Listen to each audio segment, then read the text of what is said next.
நாடாளுமன்றத்தை ரப்பர் ஸ்டாம்பாக மாற்றுவதற்கான நடவடிக்கையில் மத்திய அரசு இறங்கியுள்ளது. காரைக்குடியில் ப. சிதம்பரம் பேட்டி. சிவகங்கை மாவட்டம் காரைக்குடியில் செய்தியாளர்களை சந்தித்த ப. சிதம்பரம் இவ்வாறு கூறினார்.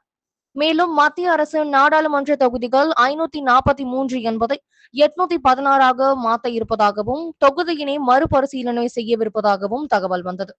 ஆனால் இந்த தகவல் முறையாக தெரிவிக்கப்படவில்லை என்றும் ஊடகங்களில் மட்டும்தான் இந்த செய்தி வந்த வண்ணம் உள்ளதாகவும் தெரிவித்தவர், இது மிகப்பெரிய சதி என்றும் இதில் பேராபத்து உள்ளதாகவும் தெரிவித்தார். தமிழ்நாட்டில் 18 ராஜ்யசபா உறுப்பினர்கள் உள்ளனர் என கூறிய ப. சிதம்பரம், மத்திய அரசு அரசியல் சாசனத்தை திரும்ப கொண்டுவர நினைக்கிறார்களா அல்லது திருத்த நினைக்கிறார்களா எனவும் கேள்வி எழுப்பினார். எதிர்க்கட்சிகள் எதிர்த்து வாக்களித்தால் மத்திய அரசு கொண்டு வரும் அரசியல் சாசன திருத்த மசோதா இரு அவைகளிலும் தோல்வியடையும். இது அவர்களுக்கு நன்றாக தெரியும் என்றவர், எப்பொழுதுமே தென் மாநிலங்களின் குரல் நாடாளுமன்றத்தில் ஓங்கி ஒலிப்பதில்லை. இது இரு மசோதாக்களின் மூலம் நாடாளுமன்றத்தை ரப்பர் ஸ்டாம்பாக மாற்றுவதற்கான நடவடிக்கையில் மத்திய அரசு இறங்கியுள்ளதாக குற்றம் சாட்டியவர், தேர்தல் நேரத்தில் இந்த மசோதாக்களை மத்திய அரசு கொண்டு வர நினைப்பதை காங்கிரஸ் கட்சி கடுமையாக கண்டிப்பதாகவும் தெரிவித்தார்.